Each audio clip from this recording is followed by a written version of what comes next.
Bienvenidos a nuestra inmersión de hoy. Hola a todos. Nos adentramos en el fascinante mundo de Immanuel Kant.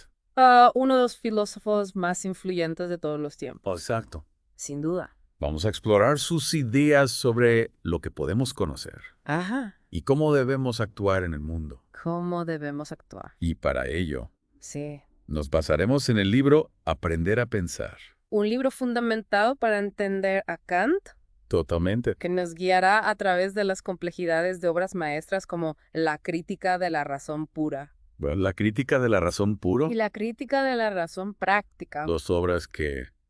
Imprescindibles. imprescindibles, desde luego. Un viaje apasionante, sin duda. Totalmente. Kant se enfrentó a preguntas que siguen resonando hoy en día. ¿Preguntas cómo? ¿Cuáles son los límites de nuestro conocimiento? Buena pregunta. ¿Existe una ley moral universal? Uy, esa es complicada. ¿Qué podemos esperar del futuro? Ahí está. Estas preguntas estaban en el centro de las grandes transformaciones del siglo XVIII, Claro, el siglo XVIII. con la Ilustración desafiando las viejas certezas Cuestionándolo todo. y la ciencia abriendo nuevos horizontes. Totalmente. Un siglo de cambios radicales. Kant no surgió de la nada. No, para nada. Antes de escribir sus críticas, Sus grandes obras, se movió en el terreno del racionalismo. influenciado por pensadores como Leibniz, Leibniz, sí. un gran racionalista. Pero fue el escepticismo radical de Hume el que le hizo replantearse todo. Un filósofo Lo puso todo patas arriba. que lo puso todo en duda. ¿Recuerdas aquella anécdota de Kant tan absorto en Emilia de Rousseau que olvidó su paseo diario? Sí, una anécdota que nos revela mucho sobre la influencia de Rousseau en Kant. Rousseau, otro pensador clave de la época. Las ideas de la Ilustración sobre la bondad innata del hombre La bondad innata del hombre. y la importancia de la educación La educación fundamenta. calaron hondo en su pensamiento. Y aquí es donde la cosa se pone realmente interesante.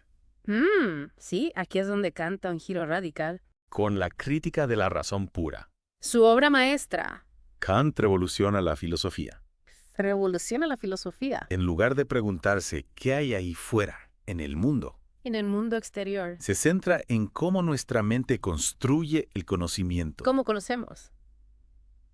Es como si dijera, hey, un momento, Catay. no se trata solo de la realidad, No. sino de cómo la percibimos y la entendemos. ¿Cómo la procesamos? Exacto, Es lo que se conoce como la revolución copernicana de Kant. la revolución copernicana. Imaginemos a Copérnico diciendo, no es el Sol el que gira alrededor de la Tierra, sino al revés. Un cambio de perspectiva radical. Pues Kant hace algo parecido con el conocimiento. Con el conocimiento, sí. Y no es la realidad la que se impone a nuestra mente, No es la realidad la que manda. sino nuestra mente la que estructura la realidad que percibimos. O sea, que nuestra mente construye la realidad. En cierto modo, sí. Espera. ¿Qué pasa? Jessica, o sea, que no podemos conocer la realidad tal cual es. Esa es la gran pregunta que plantea Kant. ¿Qué nos dice Kant sobre esto? Él distingue entre los fenómenos, Fenómenos. que son las apariencias que percibimos a través de nuestros sentidos. Lo que vemos, oímos, tocamos. Exactamente, y los noúmenos, Noúmenos. ¿Y eso qué es? que serían las cosas en sí mismas, La realidad en su esencia. la realidad pura, digamos. Ajá. Y según Kant, Ah, solo podemos acceder a los fenómenos, a la realidad filtrada por las estructuras de nuestra mente. entiendo. Es como si lleváramos unas gafas que colorean todo lo que vemos. Como unas gafas de sol. Sí, algo así. No podemos quitarnos las gafas. No, esas gafas son parte de nosotros. Así que nunca veremos la realidad en su estado puro. Exacto, solo vemos la realidad interpretada por nuestra mente. Vaya, eso es poco decepcionante. Bueno, no lo veo así, ¿Por qué no? porque nos abre un mundo fascinante. Fascinante. Sí, el mundo de la mente humana.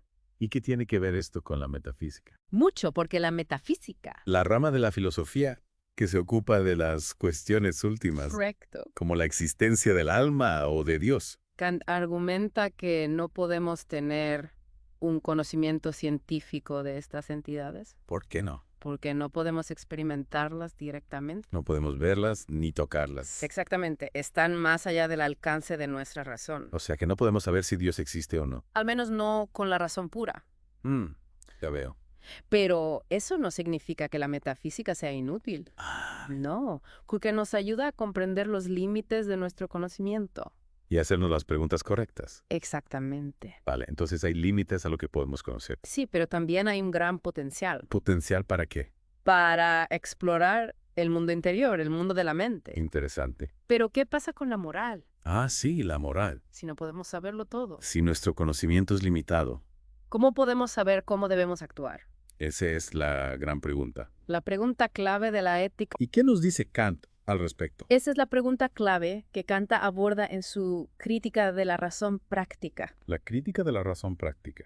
Aquí, Kant nos propone un giro radical. A ver. En lugar de buscar principios morales externos, ¿Externos? en la religión o en las costumbres sociales, Ajá. se centra en la razón práctica, La razón práctica. en la capacidad humana de actuar por deber, Por deber. por respeto a la ley moral, La ley moral. ¿sí? ¿A qué te refieres exactamente? A un principio universal que se deriva de la razón misma, Un principio universal. que nos dice cómo debemos actuar. Es como los 10 mandamientos. No. La ley moral de Kant no es un conjunto de reglas concretas. Es un principio que se aplica a todas las situaciones. Un principio general. Kant lo formula en su famoso imperativo categórico. El imperativo categórico. Eso suena importante. Lo es. ¿Y qué dice exactamente? Dice: actúa solo de acuerdo con la máxima que puedas querer que se convierta en una ley universal. Suena complicado. A ver, te pongo un ejemplo. Vale, a ver si lo entiendo. Imagina que necesitas dinero urgentemente, Necesito dinero. ¿sí? Y estás pensando en pedir un préstamo, Un préstamo. Ajá. aunque sabes que no podrás devolverlo. Uy, eso no suena bien. Según el imperativo categórico, debes preguntarte: ¿Qué debo preguntarme? ¿quería yo que pedir un préstamo sin intención de devolverlo se convirtiera en una ley universal? Claro que no. ¿Por qué no? Porque si todos hiciéramos eso, el sistema de préstamos se derrumbaría. Exactamente. Nadie confiaría en nadie. El imperativo categórico nos obliga a pensar en las consecuencias de nuestras acciones si se universalizaran. A pensar en el impacto global, Nos invita a actuar con responsabilidad a ser conscientes de nuestras acciones, y a considerar a los demás como fines en sí mismos. solo como medios para nuestros propios fines. Exacto, a respetar a los demás como seres humanos. Eso nos lleva a la idea de la dignidad humana, ¿verdad? Sí, la dignidad humana es central en la ética de Kant. Kant defiende que todos los seres humanos tienen un valor intrínseco, Un valor que no depende de nada externo. que no pueden ser tratados como simples objetos, Exacto, como si fueran o cosas. que no tuvieran valor por sí mismos.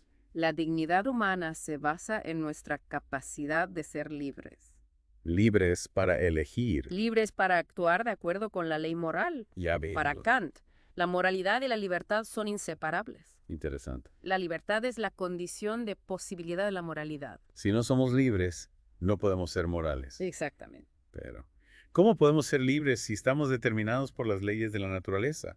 Esa es una pregunta que Kant aborda en su crítica de la razón pura. Volvemos a la crítica de la razón pura. Kant distingue entre el mundo fenoménico El mundo de las apariencias. y el mundo noménico. El mundo de las cosas en sí mismas. Ya, en el mundo fenoménico estamos sujetos a las leyes de la causalidad, Todo tiene una causa. pero en el mundo noménico somos libres. Libres para elegir nuestro destino. Kant no puede demostrar la existencia del mundo noménico. Ah, no. No, porque está más allá de nuestra experiencia. Es un mundo trascendente. Pero Kant argumenta que debemos postular la libertad Asumir que somos libres. para que la moralidad sea posible. Si no somos libres, no podemos ser responsables de nuestras acciones. Exacto, la libertad es la base de la responsabilidad moral. Interesante. Kant nos presenta una visión dualista del ser humano. Dualista, ¿en qué sentido? Somos ciudadanos de dos mundos. Dos mundos, El mundo de la naturaleza donde estamos sujetos a las leyes físicas, y el mundo de la libertad. donde somos responsables de nuestras acciones. Vaya, Eso es un poco complicado, es una visión compleja. pero también muy rica, Kant nos invita a reflexionar sobre nuestra propia naturaleza sobre lo que significa ser humano. y sobre nuestro lugar en el universo. Ya veo. Kant nos desafía a pensar más allá de los límites de la experiencia A explorar las posibilidades de la razón. y actuar de acuerdo con nuestra propia conciencia moral. Una visión inspiradora, sin duda.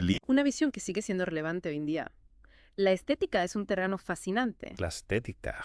donde Kant busca tender un puente entre el mundo de la naturaleza y el mundo de la libertad. Entre la naturaleza y la libertad. Para ello, nos adentramos en la teleología, Teleología. es decir, la idea de finalidad en la naturaleza. Finalidad en la naturaleza.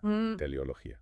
Suena algo complejo. Sí, es un concepto un tanto abstracto. ¿Podrías explicarlo de forma sencilla? Claro. ¿A qué se refiere Kant con este término? Kant se pregunta, ¿cómo podemos comprender la naturaleza? Comprender la naturaleza. Ajá. No solo en términos de causas y efectos, Causas y efectos. sino también en términos de propósito de finalidad. Propósito, finalidad. Observamos que a menudo interpretamos los fenómenos naturales como si estuvieran diseñados para un fin, Como si hubiera una intención detrás. como si hubiera una inteligencia que los hubiera creado. Entiendo. Por ejemplo, ¿Qué? cuando vemos una abeja construir su panal con tanta precisión, ¿Un penal? pensamos, parece que está hecho a propósito para almacenar miel, ¿verdad? Claro, parece diseñado para eso. Ese tipo de pensamiento teleológico es muy común, Pensar que hay un propósito en la naturaleza. pero es realmente válido. Esa es la pregunta. ¿Podemos hablar de finalidad en la naturaleza? ¿O es solo una proyección de nuestra mente? ¿Hay realmente un diseño inteligente detrás de la naturaleza o es solo nuestra interpretación? Esa es la clave. ¿Cómo podemos conciliar la idea de un diseño en la naturaleza con la visión mecanicista del universo que nos ofrece la ciencia moderna? La ciencia moderna nos dice que todo se rige por leyes físicas. Pero al mismo tiempo, no podemos evitar ver propósito en la naturaleza. Es una paradoja. Kant distingue dos tipos de juicios teleológicos: Los objetivos los objetivos. y los subjetivos.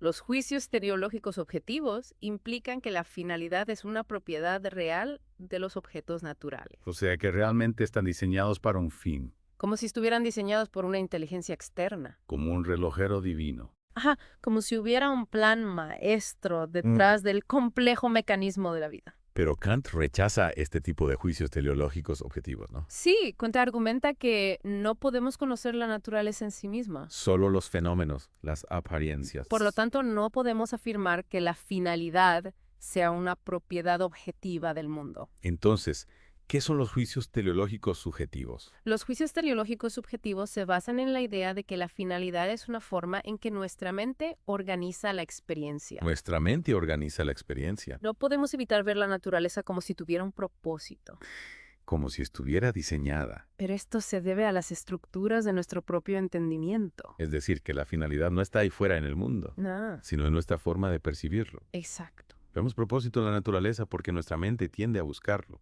precisamente. Kant lo explica con la idea de la finalidad sin fin, Una finalidad que no se dirige a un fin concreto. sino a la armonía, a la perfección misma. ¿Podemos ver la naturaleza como si tuviera un propósito? Pero este propósito no está orientado a un fin específico. Es un concepto complejo. Sí, pero fascinante. ¿Cómo encaja esta idea de la finalidad sin fin con la moralidad? Esa es la pregunta.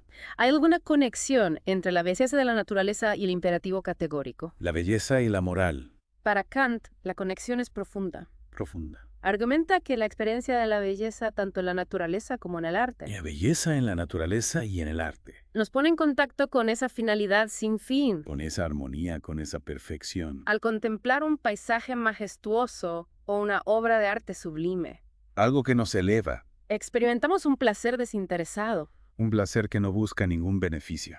un sentimiento de armonía que nos conecta con algo más grande que nosotros mismos. Como si la belleza nos recordara que hay un orden, un propósito en el universo. Aunque no podamos comprenderlo completamente. Un misterio que nos atrae. Y esa experiencia para Kant es análoga a la experiencia moral. Análoga a la experiencia moral. En ambos casos nos elevamos por encima de nuestros intereses egoístas. Nos conectamos con algo que nos trasciende. Nos conectamos con la razón, con la libertad. Y aquí volvemos a la idea de la subjetividad universal, Sí, esa idea es clave en la filosofía de Kant. tanto en la experiencia estética como en la experiencia moral. Encontramos juicios que, aunque subjetivos en su origen, Parten de nuestra propia experiencia. pretenden ser válidos para todos los seres racionales. Una universalidad basada en la razón. Kant nos invita a ver la belleza y la moralidad como dos caras de la misma moneda. Dos caras de la misma moneda. Ambas nos conectan con el reino de la libertad. Con la idea de una finalidad que no está sujeta a las leyes mecánicas de la naturaleza, es una visión inspiradora. Una visión que nos eleva. Pero, ¿cómo se traduce esto a la vida práctica? Esa es la gran pregunta. ¿Cómo podemos vivir de acuerdo con esa finalidad sin fin que nos revela la belleza. Kant no nos da un manual de instrucciones, No hay un camino marcado. pero nos ofrece algunas pistas. A ver. Argumenta que la razón práctica, guiada por el imperativo categórico, La razón práctica y el imperativo categórico. debe ser el principio rector de nuestras acciones, Debemos actuar de acuerdo con el deber. Con el respeto a la dignidad humana. tanto en nuestras relaciones individuales. Como en la esfera social y política. Y aquí volvemos a la idea de una comunidad global basada en la razón y la moralidad. Un ideal que Kant defendió con pasión, Kant nos desafía a imaginar un mundo donde la guerra sea un recuerdo del pasado. Donde las relaciones internacionales se rijan por el derecho y el respeto mutuo. Es un ideal ambicioso. Sin duda. Pero Kant nos recuerda que la historia de la humanidad, a pesar de sus conflictos y retrocesos, se dirige hacia una mayor racionalidad. hacia una sociedad más justa y pacífica. ¡Qué optimista! Kant era un optimista ilustrado. Pero, ¿realmente crees que vamos en esa dirección? Esa es una pregunta que cada uno debe responderse a sí mismo. Una pregunta que nos invita a reflexionar. Lo que está claro es que las ideas de Kant siguen siendo relevantes hoy en día. Relevantes para comprender el mundo. Nos invitan a pensar críticamente sobre nuestros propios valores A cuestionar nuestras creencias. y a actuar de acuerdo con principios universales, A buscar la armonía y la finalidad no solo en la naturaleza. sino también en nuestras propias vidas. Con esta reflexión final, damos por concluida nuestra inversión en el fascinante mundo de Kant. Espero que les haya resultado interesante Espero que hayan disfrutado de este viaje intelectual. y que las ideas de este gran filósofo les inspiren a seguir explorando las grandes preguntas sobre el conocimiento, la moralidad y el sentido de la vida. Hasta la próxima.